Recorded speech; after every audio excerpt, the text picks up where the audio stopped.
সবাইকে নমস্কার। আজকে আমাদের ভিডিও কন্টেন্ট নিয়ে আপনাদের কিছু বলতে চাই। কারণ এক ভাই আমাদের কমেন্ট করছিল যে ভাই আপনাদের ভিডিওগুলো অনেক ভালো হয়, কিন্তু আপনাদের ক্যামেরা ভালো না, মানে ক্যামেরা একটু ফোকাসে দেখায়, গোলা দেখায়। কিন্তু কি করবো ভাই বলেন, আমাদের সম্ভব আছে আমরা সেইভাবে চেষ্টা করি আপনাদের মাঝে নতুন নতুন ভিডিও উপহার দেওয়ার জন্য। দেখায় ভাই ব্রাদার থাকতে পারে, তাদের ক্যামেরা থাকতে পারে, ডিএসএলআর অথবা ফোনের, কিন্তু এরকম আছে, কিন্তু আমাদের জন্য নাই ভাই। আমাদেরকে এখন পুরো সেইভাবে সাপোর্টটা দেবে, ঠিক আছে? তেমন কোনো সাপোর্ট দেয় না। আমাদের তো দেখছেন ভিডিও সব তোলা এখন লইয়ে ভিডিও করি ভাই, এইভাবে আমাদের ভিডিও গুলো চলে।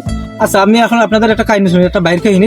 আমাদের এলাকার পাশে একটা বাইরে সুন্দর একটা ক্যামেরা আছে, মানে ক্যামেরা বলতে মোবাইল, কিন্তু ক্যামেরাটা অনেক সুন্দর। তো একজন চাইলো যে মিলে যে আমরা যেটা ভিডিও করবো, তো আমার বাইকে যাই তার ফোনটা আনার চেষ্টা করি, তার ক্যামেরা ভালো ঠিক আছে। তো গেলাম সেই বাইকে, তাই বললাম ভাই আপনার ক্যামেরাটা দেবেন, আমরা একটা ভিডিও বানাবো। তখন ভাই বললো না ভাই এখন কাজ আছে, পরে দেবো না তোমাদেরকে। তখন বললাম আচ্ছা ঠিক আছে ভাই। তো সেদিন আমরা চলে গেছিলাম বাড়িতে। তারপরে আবার একদিন গেলাম, বললাম ভাই আজকে তো দিলে ভালো হতো, আজকে আমরা সবাই ফিরিয়েছি, সবাই তো ছাত্র, আজকে আমাদের ছুটি, আজকে যদি একটু সুযোগ দিতে। তো বললো কি তাই আসছে, চল আজকে আমি ফিরিয়েছি, তো আমরা দূরে কোথাও দিয়ে ভিডিও করি। তখন মনে করেন আমাদের কাছে তো তেমন টাকা পয়সাও নেই, আমরা সবাই ছাত্র, কাজ কাম করি না, ওই বেকার লোক এরকম মনে করেন। তবুও অনেকে টাকা গুছাইছি, আমরা 100, 150, 200 করে সবাই গুছিয়ে মনে করেন 1000 টাকার মতো বানাইছি। তো একটা গাড়ি ভাড়া করছি, তো দুপুরে মনে করেন দূরে যাবো, দুপুরে খাবার খাওয়া লাগবে, সেই খাবারও কিনছি আমরা সেই টাকা দিয়ে, মানে নিজে যতটুকু পারছি ততটুকু চেষ্টা করছি আর কি। তো সেই বাল্যঘাটটা ভাই গেছে, তো আমরা সবাই গেলাম, অনেক দূরে গেছি ভিডিও করতে। তো 2 থেকে 3টে ভিডিও বানাইছি, মানে অনেক কষ্ট হয়েছে, তো অনেক দূরে গেছি, দুপুরে 3টে ভিডিও বানাই। তখন বললাম কি বাইরে যে ভাই আমাদের ভিডিওগুলো আপনি আমাদের ফোনে পাঠাই দিন। তখন বললো কি আচ্ছা ভাই দেবো না, তো এখন পারবো না, এখন সময় নেই, তো পরে দেবো। আমরা বললাম আচ্ছা ঠিক আছে। তো রাতে চলে গেলাম, 5টায় সবাই যাচ্ছে।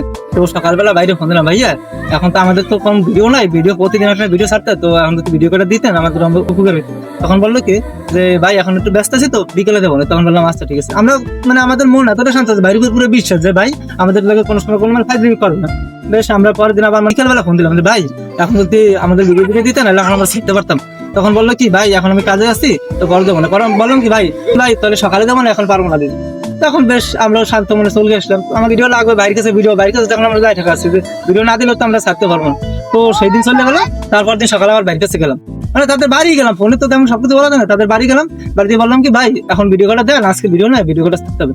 তখন সে বললো কি যে ভাই এখন দিতে পারবো না, কাজ আছে, পরে দেবো না, বিকেলে আবার দেবো না। তো সেই দিনও আবার মানে বিকেলও তার দেখা পাইনি, সেই দিনও চলে গেলাম, মনে করেন 2 থেকে 3 দিন এইভাবে চলে গেলো। তো আবার একদিন বললাম কি সকালে ফোন দিয়ে যে ভাই যদি ভিডিও কটা দিতেন একটু উপকার হতো। তখন বললো কি আমাদের গাড়ি দিল যে বারবার তুই ডিস্টার্ব করো, তোর ভিডিও আন দেবো না, সর এখন আমার কাজ আছে। তখন আমাদের মানে অনেক কষ্ট লাগলো, কষ্ট পাইলে কিছু করে না ভাই, পরের কাছে ভিডিও গুলো, তো তাই সে না দিন ধর আমরা আনতে পারতেছি না। তো আমরা সেইভাবে ভাই মন খারাপ করতে চলে গেলাম। তো ওইরকম আবার 2 দিন চলে গেলো, তার লাগে যোগাযোগ করিনি, সবাই একটু মন খারাপ। তো আবার একদিন গেলাম, ভাই এখন আমাদের এমার্জেন্সি লাগবে ভিডিওগুলো, আমরা এগুলো দেন। তখন বললো কি ভাই তোর ভিডিও কিন্তু আর কোনো সময় ফোন দিবি না। তখন আমরা বললাম মানে হয়তো সে মজা করতেছে, তাই বলে মানে সেইভাবে বলছে যে ভিডিওগুলো ডিলিট দেবো। তো তখন আমরা ওইখান থেকে চলে গেছিলাম। ওই যে ভিডিওটা ক্যামেরা ভালো থাকলে তো আপনাদেরও নজর পড়ে, আমাকে না সবাই নজর পড়ে যে ভালো ক্যামেরা দিয়ে করছে, এইটা ভালোভাবে দেখতে। তো আমরা তখন ওইভাবে চলে গেলাম। তারপর আবার ফোন দিতে ভাই ভিডিওগুলো দেবেন না ভাই, এখন তো ভিডিওগুলো ছাড়া লাগে, অনেকদিন ভিডিও ছাড়তে পারিনি। তখন বললো কে তোর বলছি না যে এইগুলো আমি ডিলিট দিয়ে দিচ্ছি, আবার ছাড়ছে ভাই, তখন যে কতটা কষ্ট হয়ে